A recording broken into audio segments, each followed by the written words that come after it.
Today, more Texans are relying on credit cards just to get by. Our Amber Hughes shows where all their money is going. The pandemic has caused the price of essentials to go up, and many folks are relying on credit cards instead of cash.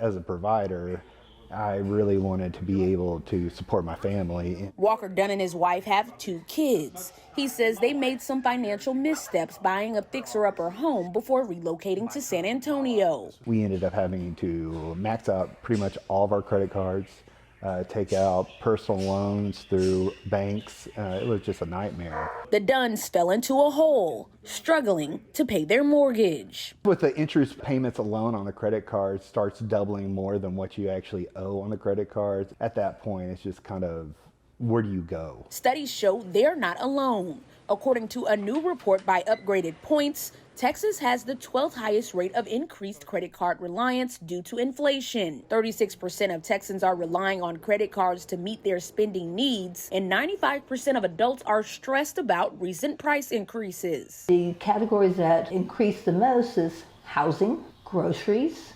transportation. You can't really do a lot about that. Those are necessities. Vernita Gonzalez has worked for Money Management International over 30 years as a counselor. She says inflation is having the biggest impact on young adults under 25. 121% of the calls that we received were in that age group.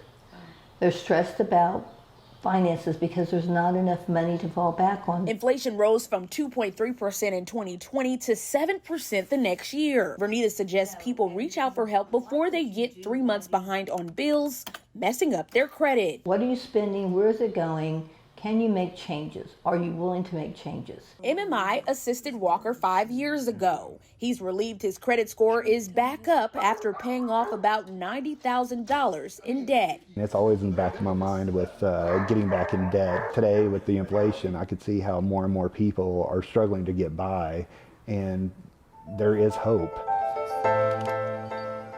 And according to Experian.com, the average Texan owes just a little over $6,000 in credit card debt. That's above the national average, which is about $5,500. And 1 in 3 Americans believe it will take them around 2 years to pay off this debt. Thanks for watching our YouTube channel. For more refreshing stories about your community, click the subscribe button over here. You can also download our Spectrum News app and tune in to Channel 55 on Dish and DirecTV to get live news coverage, weather updates every 10 minutes, and more. We'll see you then.